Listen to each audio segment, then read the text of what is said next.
All right, bang, bang. We are back. PGA Price's showdown streak continues, but we are now gearing up for Torrey Pines, the Farmers.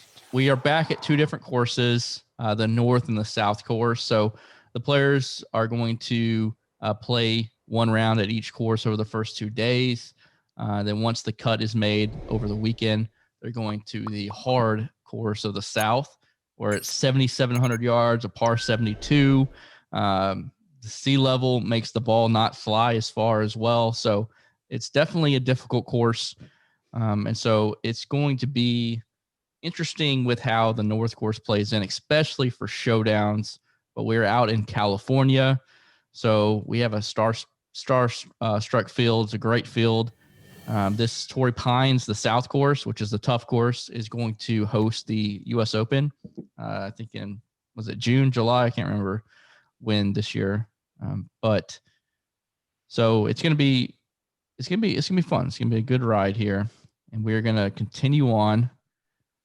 Price and Dustin, what any first observations when you started building your models and what you thought you deemed was important before we jump into the players?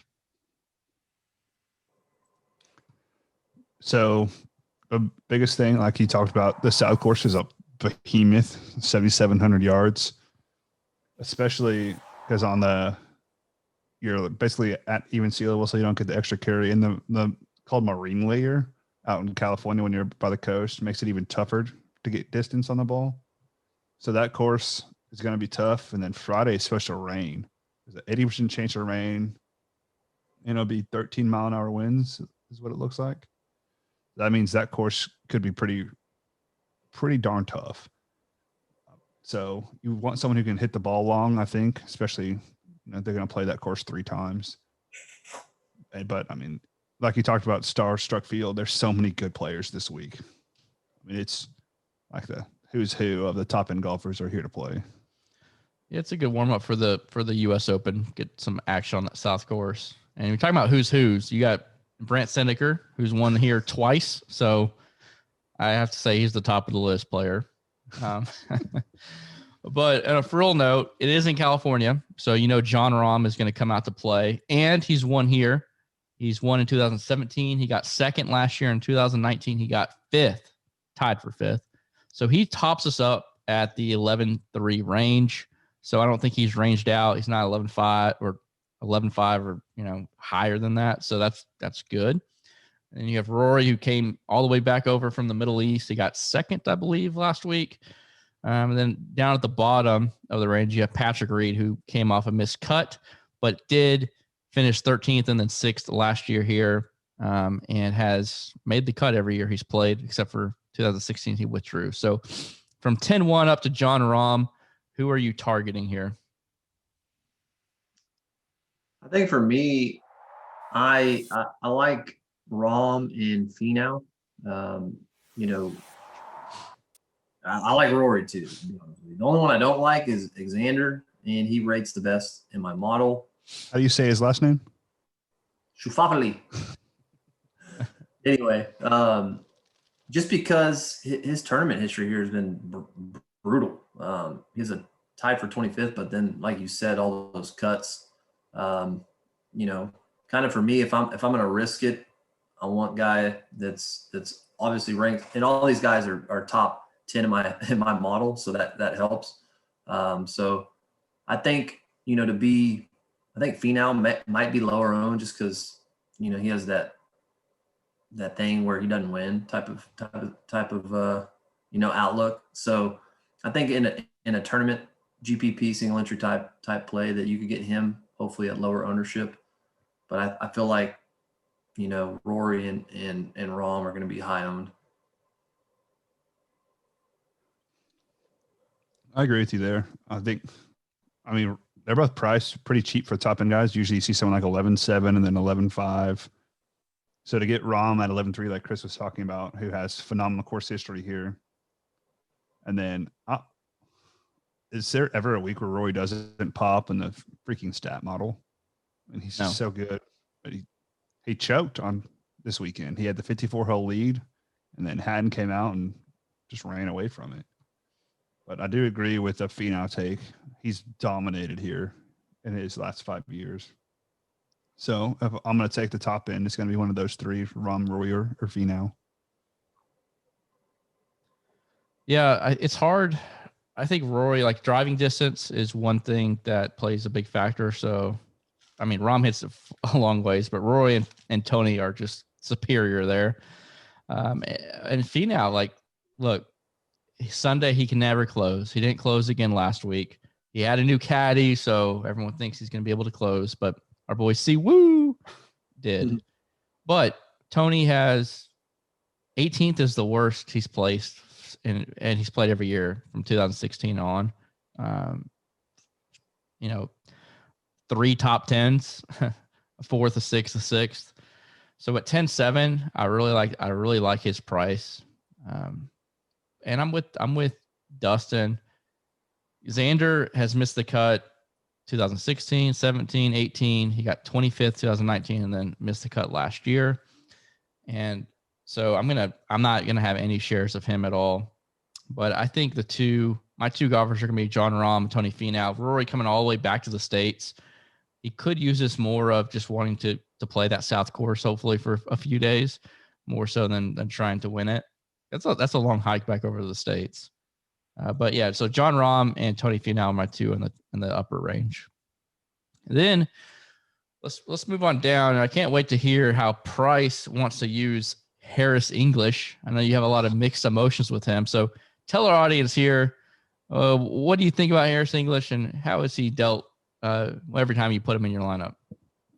I have put him in my lineup one time in the last 10 months, and it's one of his only missed cuts.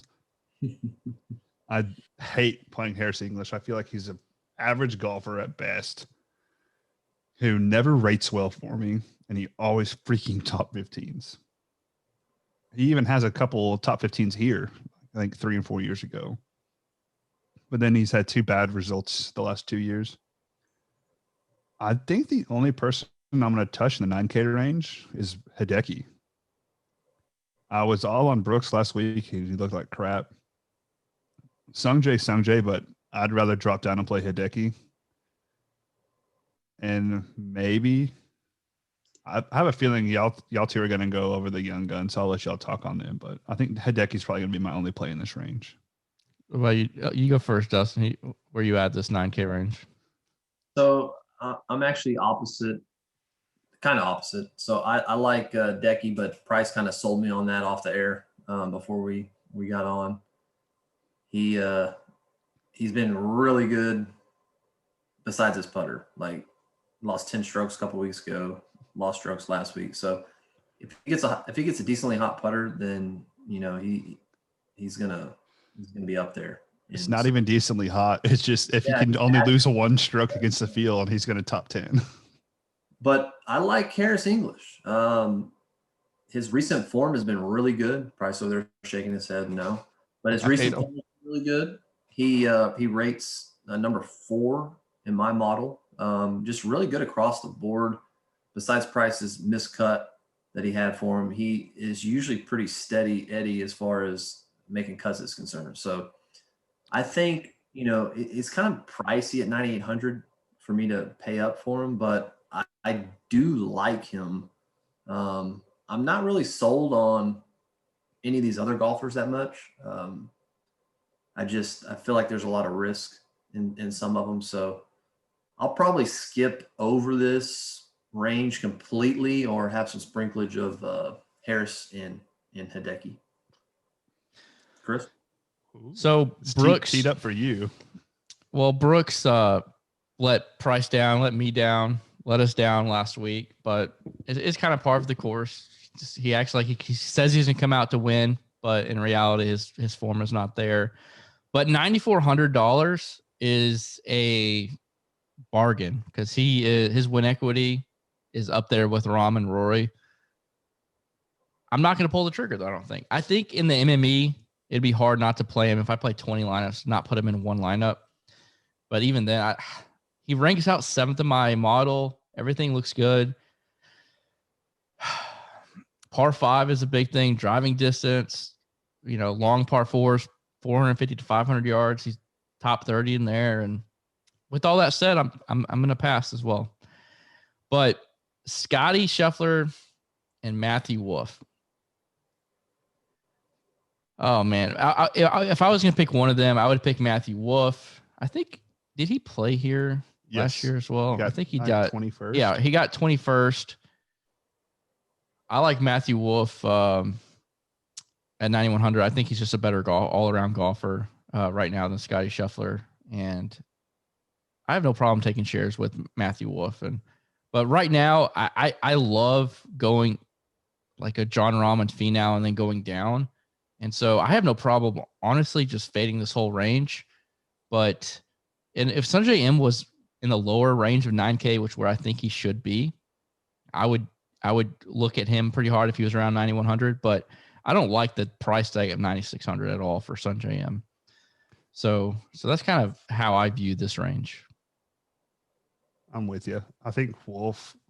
I think a lot of people will bet him because everyone knows he's super long off the tee. He did well last year. And I mean, he should come out and do it again. I mean, he's very long. He had last week to warm up. I know we were on him last week too, so it kind of makes sense to just parlay that into him coming out. And the problem is you need like a top 12 from him for him to really pay off value. But he's a birdie making machine. And if they do get to lift, clean, and play on Friday, I think that'll help him too.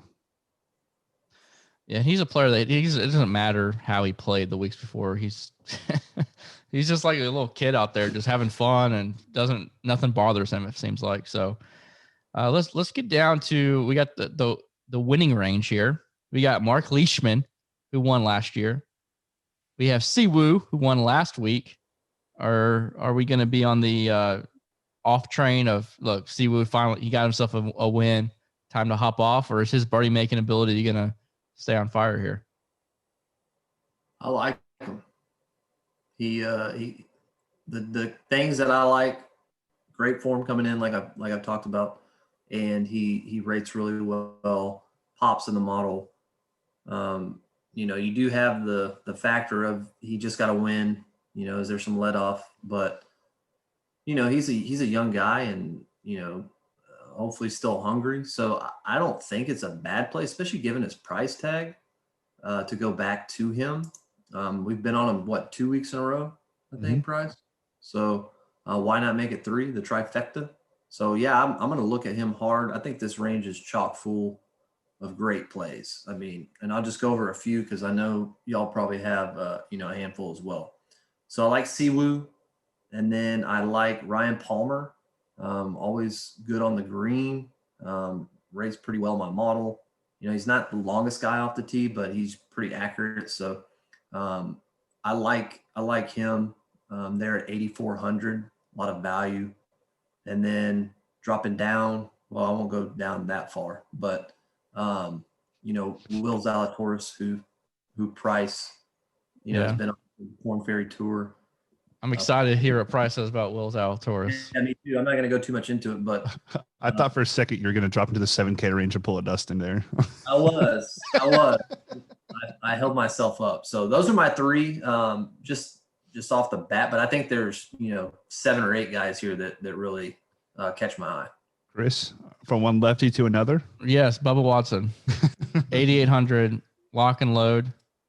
He driving distance, off the tee, every metric I like. I like Bubba. I like Bubba here. What is his term history? I think he has good history here as well. 6th tier last year. That's his he finished. I knew he popped out somewhere. He finished 6th tier last year, 8,800. I mean, is he still taking his bus around the nation this year? He played every tournament last year, so it's not like he hasn't not been playing golf.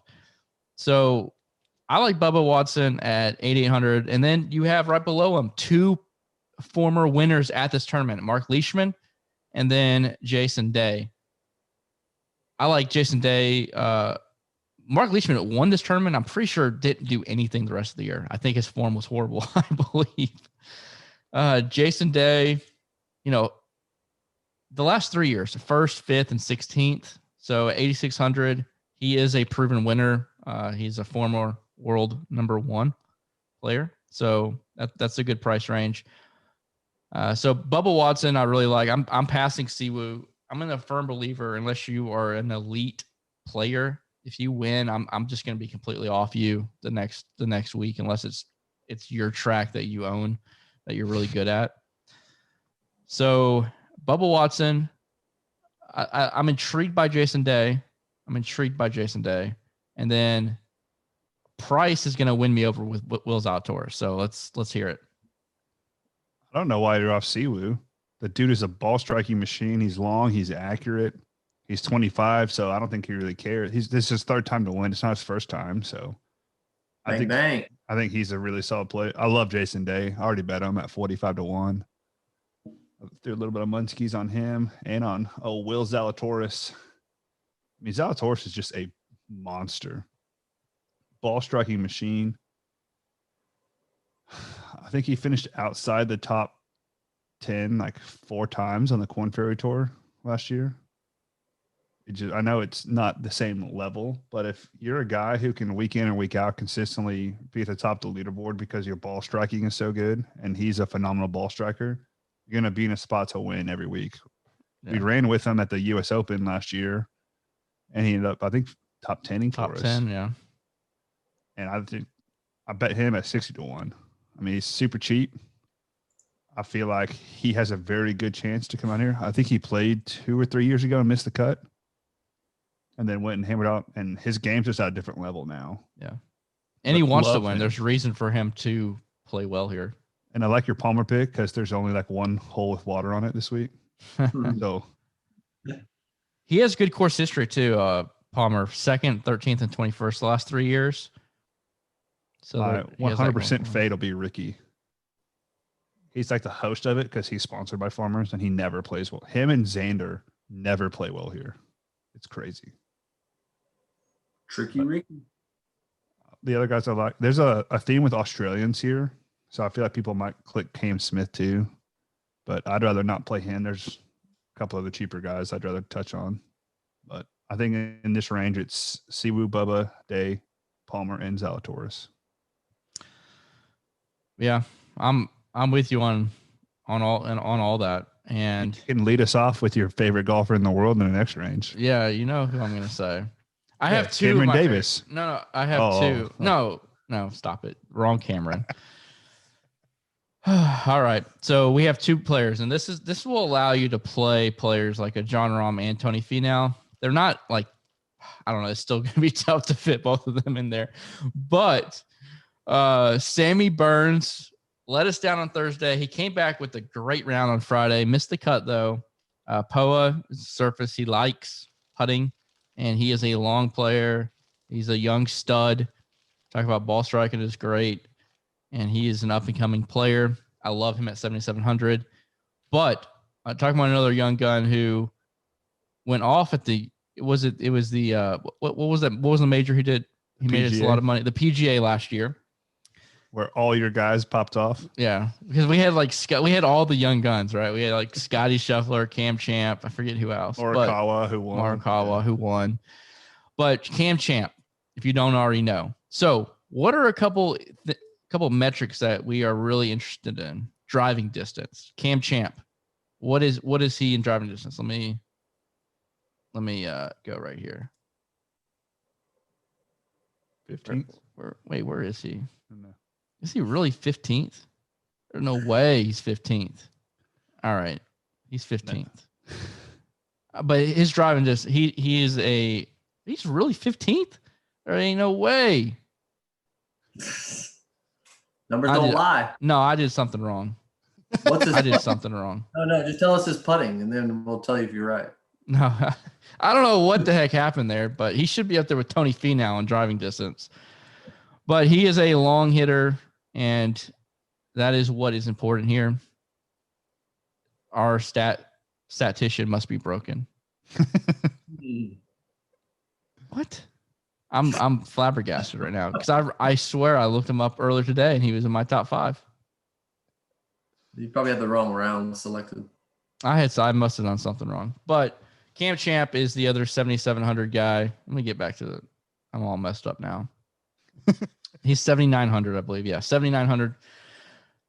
But he does rate out well for the driving distance. And then off the tee, he's eighth in my model. So a lot of the big metrics and also par four, 450 to 500, he rates out well for me as well. So I like Cam Champ and then also Sammy Burns.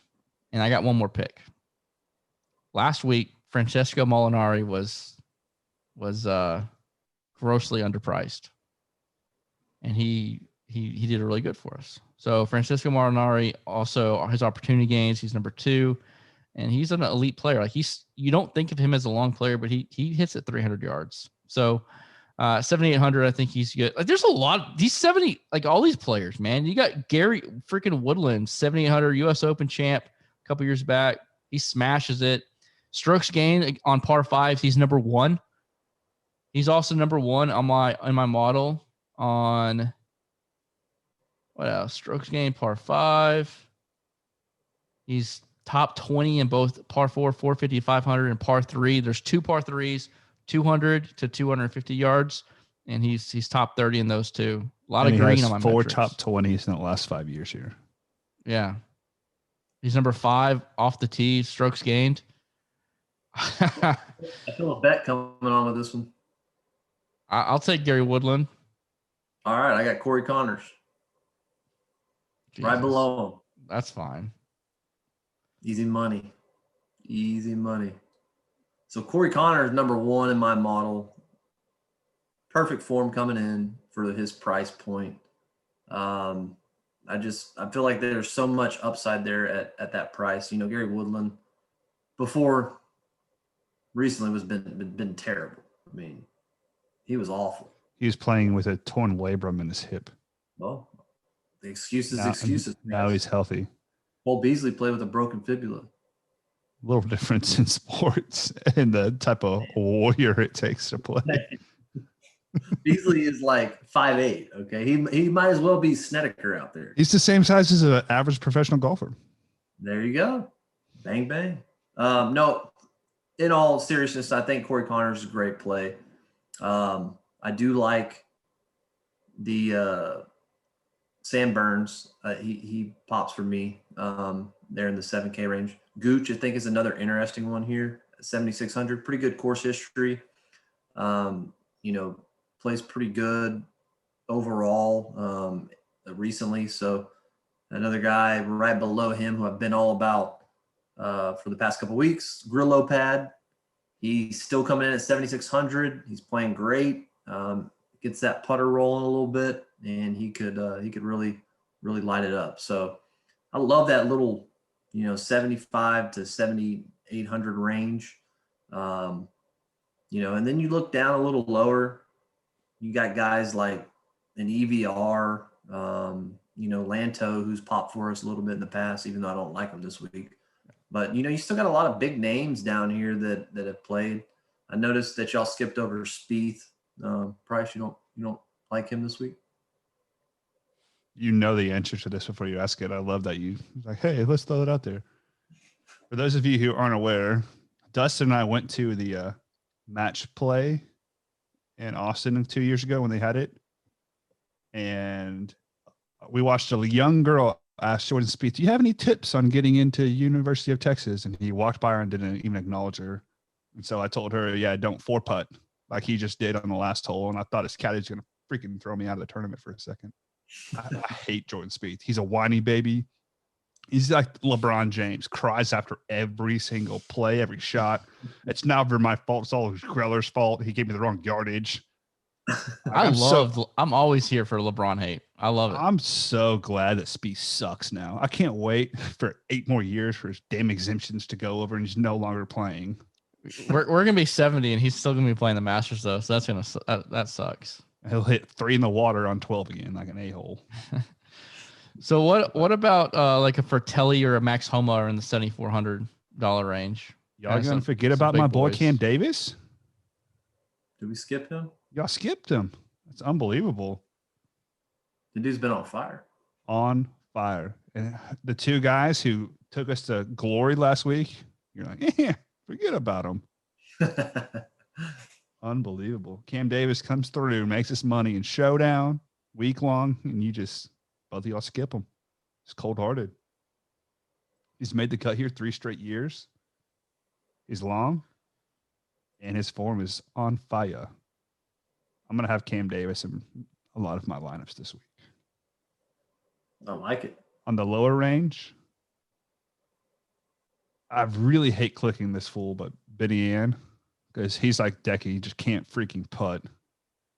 But in all reality, usually POA offsets the really, really bad putters because it's so bumpy. It's hard to putt on anyways. So it kind of negates anyone who's like elite at putting. Unless you're a pop putter like Snedeker. Putter like Sneddy. Yeah. Yeah.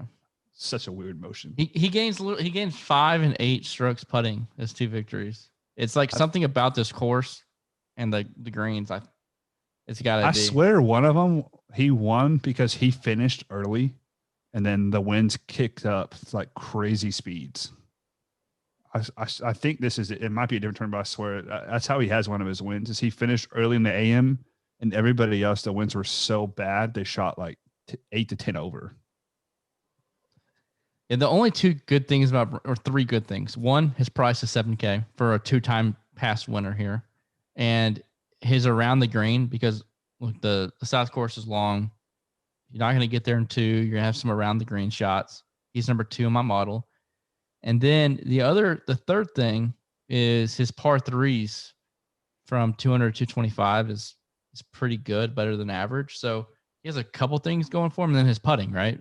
Putting here has been phenomenal. But I don't know. I'm not clicking Brent Snedeker. I just don't. Do you think he's going to have higher ownership because he's a past winner in his price? Because he's been so bad. I don't think anyone's really going to click him. Miscut. Especially when you fall down to the 6K range and you have right below him, JB Holmes. I like Doug Gim more than both of them. Well, maybe not JB. But Doug Gim, another guy who made us money all week. Showdown guy. He's very solid off the tee. His last 5 tournaments, he's gaining like 2.5 strokes on approach. And I'd rather have someone who's long, accurate, and gets on the green in regulation. He's not the best putter, but what about the boy Sabs? I don't think this is the right course for him. Yeah. I think it's a little too long. I'd rather look at, I know Doc played like trash on the weekend, but he's another guy who hits it like 300 off the tee. He's super accurate. So he has the length. I like Sneds on the showdown aspect of when he's going to play the North course because he's going to have to attack that and try to go super low to make the cut. One guy who's really interesting to me is Matt Jones.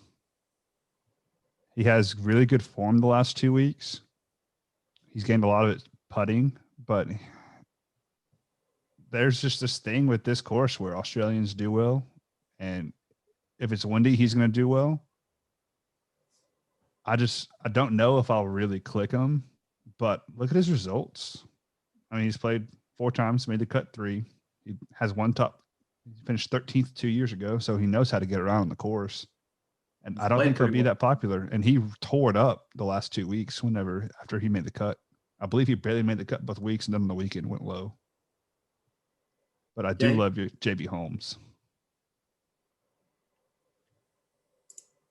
Yeah, I like JB Holmes.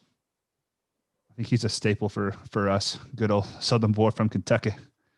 He just gets out there. He's slow as shit on the golf course, but the dude can bomb it, and he has really good history here. What about price Tyler Duncan at 6,500? For me, he rates out pretty good. His par 5, strokes gained par 5 is he's 9th in my model. He's also a good putter, and he the par 4 and par 3, the ranges he's doing fine at. There's nothing he's grossly bad at. Opportunities gained, he's 19th, and he rates out 28th in my model at 6,500. Is there any interest there at all? Not with him, just because he's played here twice, missed a cut both times. And I'd rather, if I'm going to gamble on someone, I'd rather go up to Andy Ogletree at 6,600 not very well known. He's a rookie. I believe he played at Georgia, if I'm not mistaken. Debuted at the Masters and finished 34th. He's made both cuts. I think he's a super sneaky player who's not going to have any. You're not going to have data on him because he hasn't played on tour. And so I think that's a really good play. Keith Mitchell, talk about someone who's long. That dude can hit the crap out of the ball. Now, the real question for Dustin, are you going to use Luke List? No. That's your boy. I know. Thank you for talking me out of him. Obviously, he on Showdown Sunday. Yeah, he had a decent showing for him. But Sunday, we were putting together our Showdown core, and I kept trying to nudge Price, and he said, "I'm not doing it. Not putting List in the group." So obviously worked out really well for us. So I'm just not buying it. He's too erratic of a player for me. I mean, obviously an MME type play you could throw him in, but as far as a cash core, which is what I mainly do, no way. Chris, what about Will Gordon? He lost 5 strokes last tournament. He somehow made the cut. Didn't do. I mean, he ended up making us money, or me some money back. But I like his price. I can never get this guy right though. Every time I play him, he misses the cut, or like ties last, makes the cut and ties last. So if I'm going to play him, I would highly advise you not to play him. So I don't know if I'm going to play him or not. I don't mind throwing him in an MME in my player pool at 6,300. At least he's going to make the cut the first round of when I start breaking it down who I want to put in that player pool. Because, I mean, you have Percy down there as well, which is interesting. Zhang, which I think, does he have decent tournament history here too last year? He got 55th. 55th, yeah. So he made the cut. 6,200. He's someone that can make the cut. I don't have. Will Gordon did finish 21st here last year. Yeah. What's the deal with Jimmy Walker? Is he just hasn't been good at golf. Is he still with his disease? Lyme's disease. Just took him down. But I played him in a Showdown, I believe, last week. I was like, he's like min priced. I'm like, might as well throw. I think he did decent last week too. I can't remember what round. I don't know if it was round 3 or 4. I ended up throwing him in a tournament Showdown, but he made the cut last week. He's cost nothing. He tied 30th last year, so I know. I think he's an interesting play. Sang you'll know. He is fairly long off the tee for a guy who no one really knows. He was one of the mandatory leave for 2 years to go do your military service in South Korea. But before he went off, he was a decent golfer. And then Sebastian Kaplan finished 20th here last year. He, just like Will Gordon, they both finished 21st last year. And last week, they both barely made the cut and lost like 5 strokes against the field and finished, I think, tied for 64th. Both of them did. But both of them are good little MME plays. And then I think you talked about Cameron Percy. I think he's a good dart. And that's really about it. Maybe Ryan Brim. But I don't know if he's even worth the click right now. You think we see another week like last week where That's a good question. Get a ton of lower price guys making the cut and a bunch of higher price guys missing the cut? I would say before price takes, I would say you can have that because the North Course is a lot easier. There's 6 more birdies per 72 holes on the North Course. So, and they are going to play it before the cut is made. So I think you can have some, 7K, 6K golfers make the cut. I think it's going to depend on the draw. Because Thursday is supposed to be light showers and like 12-mile-an-hour winds, but Friday, if it's raining and you go out and you post a low round on the North Course on Thursday and you go out and struggle, you have a chance. But if you go out and you don't play well Thursday and Friday, you're trying to make the cut where, I mean, you're hitting driver 5 wood in the holes. That's going to be really difficult to make the cut. I will say typically at this tournament, the cream of the crop win. So you'll have the top end guys there. But if you scroll through and look at their history, a lot of them have missed cuts in the last 2 years. So I would say it's the likelihood of last week is not as high this week. But there are going to be weeks where you have half the field miss the cut that you think wouldn't, and you had the majority of the guys in like 7,200 and lower. I wouldn't think it'd be this week. I think it'd be more like a week where you only have a handful of the studs, and then you have, like Charles Howell at 9K and stuff like that. I think that's the more realistic times you're going to have the majority of the guys who are priced decently miss the cut than not. So what you're saying is Brant Snedeker is coming for his 3rd victory this week. Lock and load at 7K. I would be willing to bet my retirement fund. You would have bet that retirement fund. This time he won the second time. Speaking of outrights, the reason I hate Harris English is because he beat Neiman week 1. That ruined my outright. And the one time I played him is the only cut he's missed in the last 7 months. So I hate Harris English. We understand. But hey, Harris English is due to win. Y'all need to come check us out because on Friday, Saturday, Sunday, we're going to be locking in those showdowns for money. All right. Appreciate y'all watching. If you stay this far, let's go make some money. We have the first look out already and can't wait for the deep dive from old Price Yo. Talk to you soon.